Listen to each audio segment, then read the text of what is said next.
Facebook wall. Go check it out, and that's a sample of all his music, the music and the imagery that he has. It's a YouTube link, so I'd actually just referred a friend of mine to it. They have a greater sulfur crest that has some really, really bad mental issues because of the abuse that the bird received over the years from its home. And now we've done what we can. I've done what I can rehabbing the bird and got it down quite a bit. So now we're going to try. I sent the link to them and see if they can calm the bird down even further and give it a peaceful life in their home. So these CDs are available. You can check out Michael's link on his Facebook. I'm trying to get my computer to respond the way it's supposed to, and I apologize that I can't get it there. My link on Facebook is The Bird Whisperer, TheBirdWhisperer, The Bird Whisperer. There you go. And go check out Michael's wall, and you can see all the stuff that he does. And he's also in the rescue.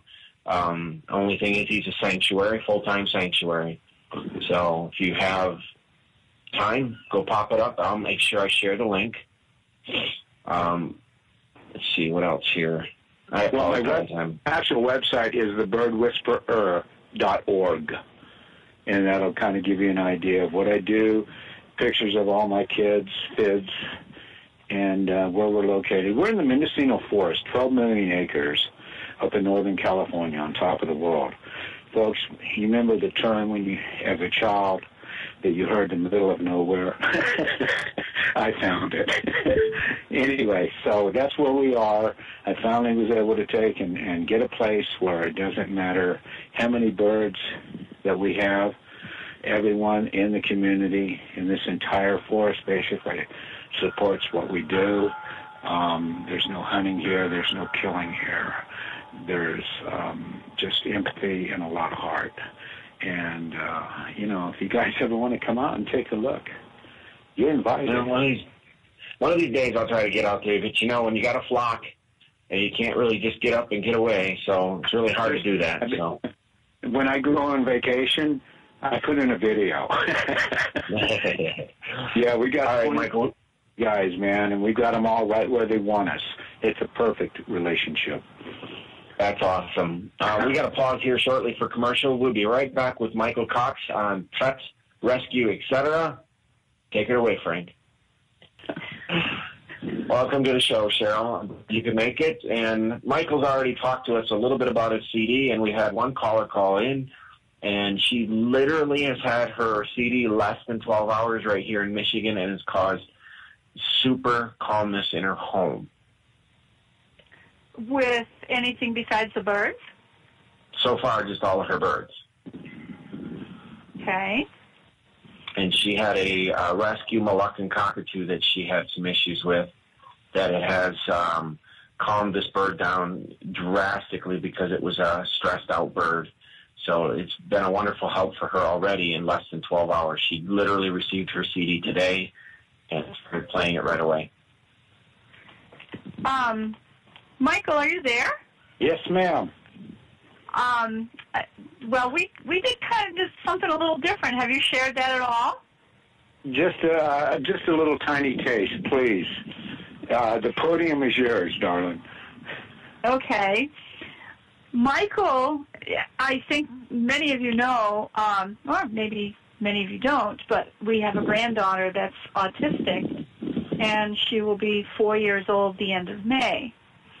And my thought was that if it works so well for the birds, what would happen if it was played with autistic kids?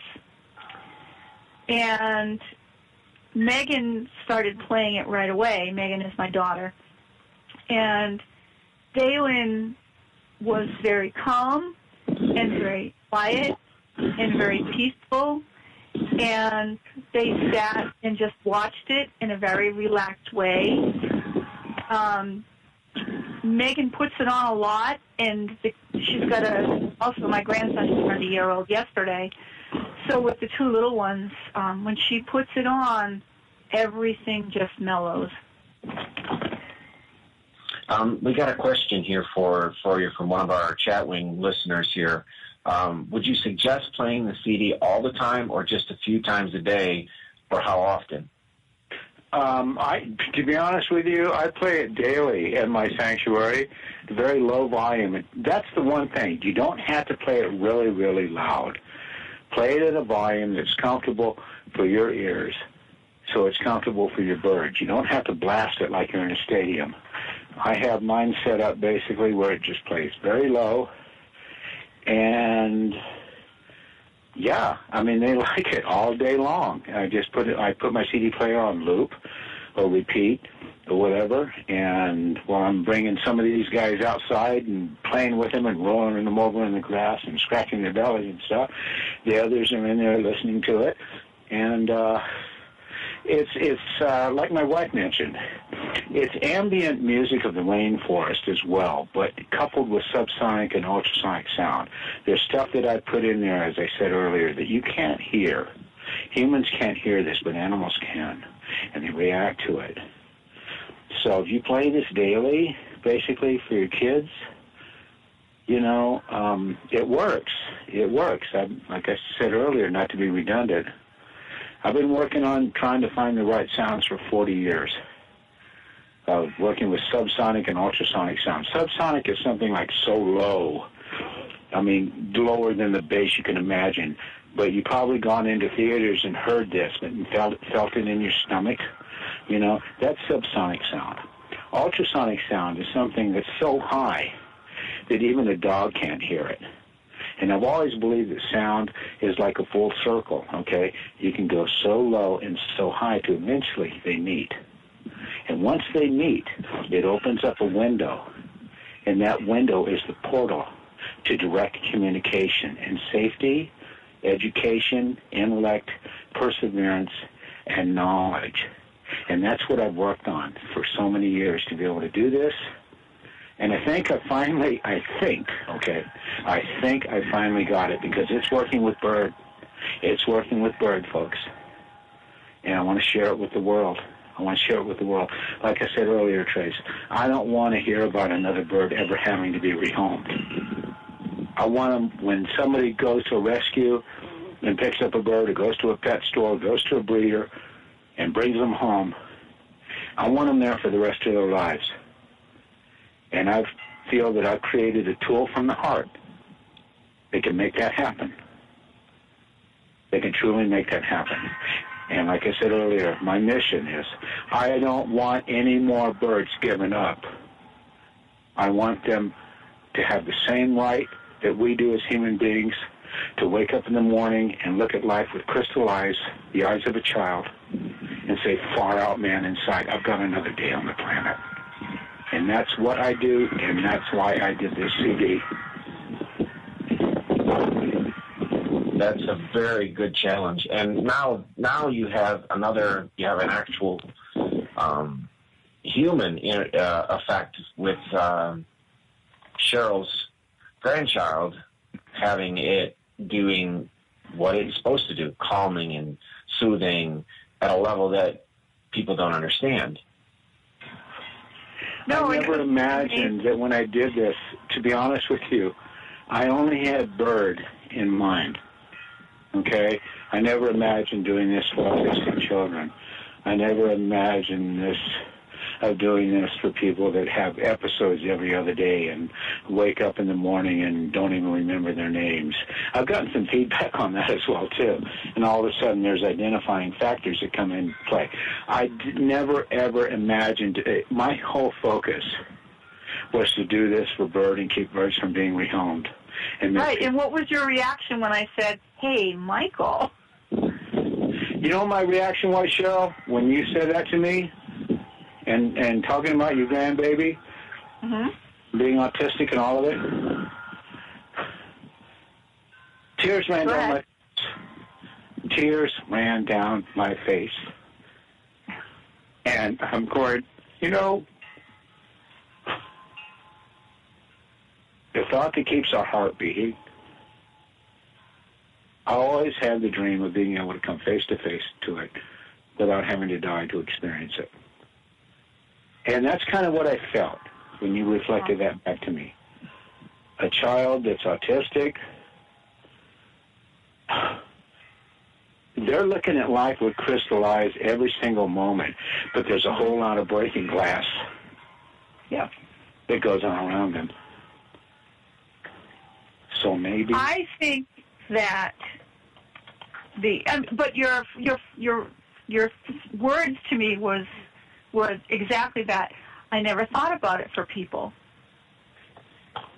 Exactly. And of course, I immediately thought, if it calms the birds, I bet it's great for the kids. And it makes a huge difference. Now, she did bring it to the school, but they didn't have time to use it in their schedule at that point, but they are looking very much forward to it, and we're really looking forward to the response from that. Her school, that's the Autistic Institute in Texas? It's the Autism Institute in Texas, yes. Okay. So real quick, feedback. I can interrupt, guys, but Ryan asked a question here. He says, very cool sounds. That means you must be listening to it. He wanted to know, did you record it in the rainforest, which you can answer in a second. I'll finish the rest of the question. And does it work for all birds, like African and autistic species? I'm not sure if that's right. Autistic species and as well. If it flies, it works, Ryan. It was not recorded in the rainforest. It was recorded in the Mendocino National Forest, where I played several instruments and worked with sound and created all of this to make it happen and make it work. A lot of it, I didn't have the money or the pleasure to be able to go down to the rainforest and do this, but I created what I thought the rainforest would sound like and what it would feel like to bird, and I put it all together, and that's what you're hearing.